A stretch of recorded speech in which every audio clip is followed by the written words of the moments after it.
If you need any Xbox or PlayStation codes or anything gaming related, check the referral links down in the description. They'll take you to g2a.com. They already have a discount on most of their goods already, and with the code CHES at checkout, you can get yourself an extra 3% off as well. Hey guys, how's it going? Ches back again, and welcome to episode number 149 of the Cambridge United Career Mode Road to Glory. We start with a game at home against Derby County in the Barclays Premier League, a side of course that are only in the division because they beat us on the last day in the previous season to stave off relegation. This year though, things are going even worse for them. They finished obviously 17th to avoid relegation last year, and this time around with we're just over halfway through the season, and they're slap bang bottom of the table, so they need to improve, and soon, if they want to find themselves getting away from the relegation zone in the same manner that they did last year. Although I think, to be honest, they're pretty much doomed this time around. We're starting a bit of a rotation side. Dominic Solanke is starting for the first time since coming in on loan from Chelsea, and the in-form Kwesi Appiah, who of course has joined us back again. We sold him to AS Nancy about 3 seasons ago. We brought him back.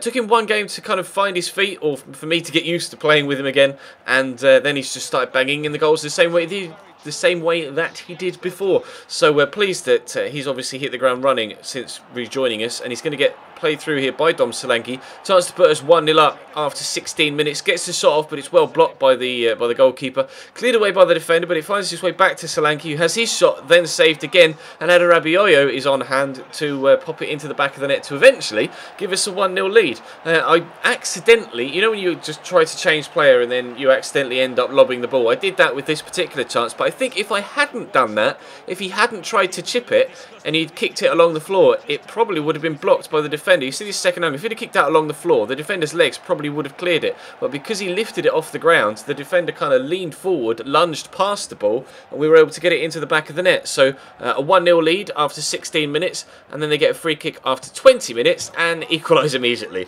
Brilliant free kick though, take nothing away from that, to get it up and down over the wall, in off the underside of the bar. Very impressive free kick from Hendrick, and you can't deny them the goal there. So fair play to them. 20 minutes played, 1-1. So push further on into the first half. It was actually a very, very entertaining first half. It was kind of a midfield battle, but it was end to end. One team would have possession and maybe have a chance. The other team would have possession and maybe have a chance, but we took the lead again in the 29th minute, and Dom Solanke scoring his first goal for the club since that loan spell has started in a couple of episodes ago. So really pleased that Dom Solanke is starting to score for us. He played once before and didn't play that well, but it was involved here setting up Toko, whose shot was well saved down low by the goalkeeper.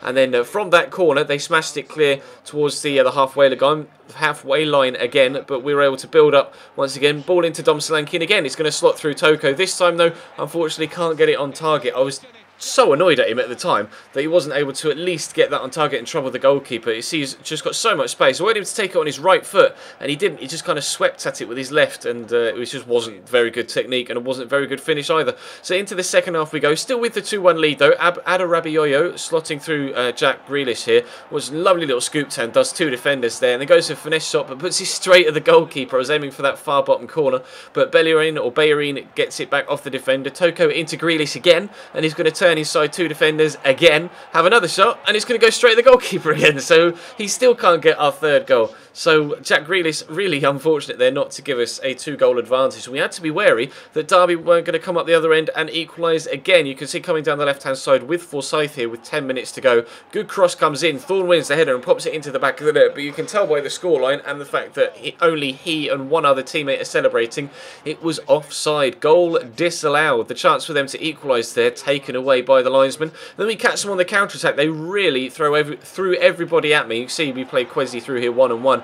Terrible first touch, and Susi is trying to get it back off him, but he shows great strength, Kwesi, and a brilliant finish as well to open up the face of his body despite having a man on his shoulder to finesse that into the far corner to give us a 3-1 scoreline in total. A scoreline that we probably deserved, but to be fair, they did threaten quite a few times, and we were lucky to have only conceded 1, but I think we would have outscored them regardless, even if they had been able to pick up a legitimate second goal. But into the second game we go, this time against Norwich City, at home again, so we're hoping to build on our good win against Derby and hopefully close the gap to Manchester United up in 6th. You can see we're in 7th now. We've been kind of sat around 11th, 12th, 13th for the majority of the season, but we're on a nice run at the minute, so hoping to continue that if we possibly can. Ranti and Georgiev starting up top, of course regaining their positions in the starting lineup, and again, full strength lineup apart from the two main injuries that we're missing, Callum Wilson and Paul Downing, who hopefully will be back soon. Callum Wilson's still out for another 2 months, but Paul Downing might be back sooner rather than later, so I've got my fingers crossed that he'll at least feature for us at in some capacity between now and the end of the season. They're playing a 4-1-2-1-2, Norwich. At least I think it was a 4-1-2-1-2. They've got Rubio and Ricky van Wolfswinkel up top, so they do have some good strike power, but we've got good strike power as well, but it took a good save down low by the goalkeeper to stop that strike power from taking the lead in this one. But Norwich were obviously a side that I always seem to struggle against in career mode, and I have no idea why, but a nice feat to turn inside here, squares it across to Bradley Johnson, and that's a very good finish on his left foot to put it into the top corner to make it 1-0 Norwich after 18 minutes. Not the start that I wanted, to be completely honest, so we're going to have to work hard to try and get ourselves back level. Scored 3 against Derby, we've scored 4 against Nottingham Forest in recent episodes. We scored 5 against Crystal Palace. We scored 5 over 2 legs against Athletic Bilbao. So we know we've got goals in the side right now, and it wasn't long before we were able to get ourselves an equaliser. Takelo Ranti, perhaps a little bit lucky with the way that it went off the goalkeeper and then into the bottom corner. Keeps a bit disappointed that he wasn't able to keep that out and get more on it, and equally either more on it to keep it out initially, or more on it to put more of a deflection on it to make it go around the post and out for a corner. But they went up the other end and immediately won themselves a penalty.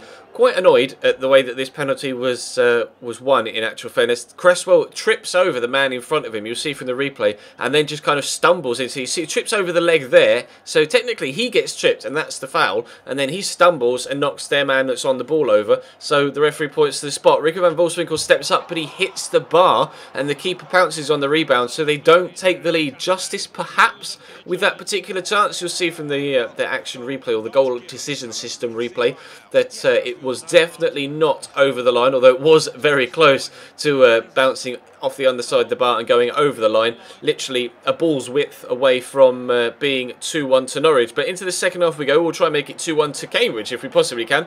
Georgiev shows great strength to hold the defender off, but the finish, he's done so much better than that all season, and a really rash finish on his right foot. He is left-footed, so in fairness it wasn't his weak foot, but you still expect your top goal scorer to be doing better than that. Takelo Ranti though with a nice turn there, slots through Georgiev again. This time we're going to work it onto his favoured left foot, and still not able to find the target, pulling that one wide. He's not in the best of form in today's episode, Georgiev. Just can't seem to find his shooting boots. Into the stoppage time at the end of the second half. Ranti gets the turn in here, and I just had to keep running because there was no real place for me to go. Smashes it on target. Not quite. Off the outside the post. Stand it up into the middle. Georgiev can't win the header, and the referee blows his final whistle. So we did have the chances to win that one against Norwich, but unfortunately we weren't able to. So we have to take a point. But 4 points from today's episode is okay, I suppose. We're now in the position where we can afford to drop points, rather than being in the position we were in 5 or 6 episodes ago, which was really quite worrying. 5 or 6 points above the relegation zone. But for now,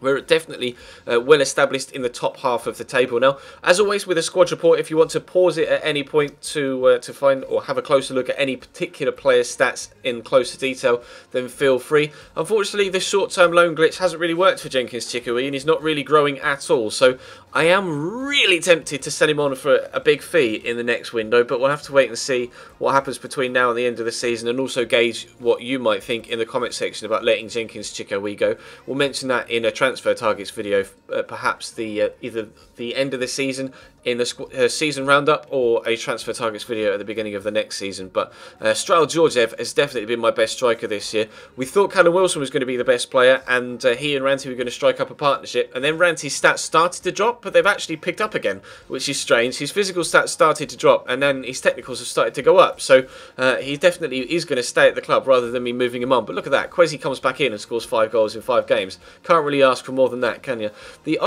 I'm really surprised that youngster, he's Goldar Gomez, is a player that I brought in just to have a look at, really, on loan, because we could afford him to just see what his stats were like for potential. But he's actually gone down a rating since we signed him, which is surprising. Unfortunately, we weren't able to move on with Antantian in the transfer window, and Dom Solanke's gone up 1 rating since coming in. Apologies for the yawn. Carlos Gruezo is not really moving, neither is Hector Bellerin. Callum Wilson, unfortunately, has lost some physical stats, but as you can see, he scored 7 goals in 8 games when he first joined, so he's been pretty impressive so far. Paul Downing has gone up 2 ratings this year, although hopefully he'll be back into the first team lineup sooner rather than later to help grow some more. But for now, that's going to bring today's episode to a close. Thank you very much for watching. We do have Sporting Lisbon, as you could see, in the top right-hand corner in the round of 16 in the Europa League, and I think the first game in that two-legged tie is in the next episode, although I'm not entirely too sure. But we are now 8th in the table. Unfortunately, Stoke move above us thanks to our draw with Norwich, and Derby have moved themselves off the bottom of the table with either a victory or a draw in the second round of fixtures in today's episode. But I'm quite happy with where we are in the league table right now. Really pleased with our resurgence over the past 3 or 4 episodes, and hopefully that can continue in the final 10 games of the season. But that's all for now. Thank you very much for watching. Drop the video a like if you enjoyed, of course, and subscribe if you hadn't already. I'll be streaming tonight on twitch.tv/Chesnoid Gaming, so feel free to follow the links in the description to my Twitch and to my Twitter so you can stay up to date with everything that goes on with me. But for now, I'll leave you with, I'll leave you with nothing. Thank you very much for watching, and I'll see you next time.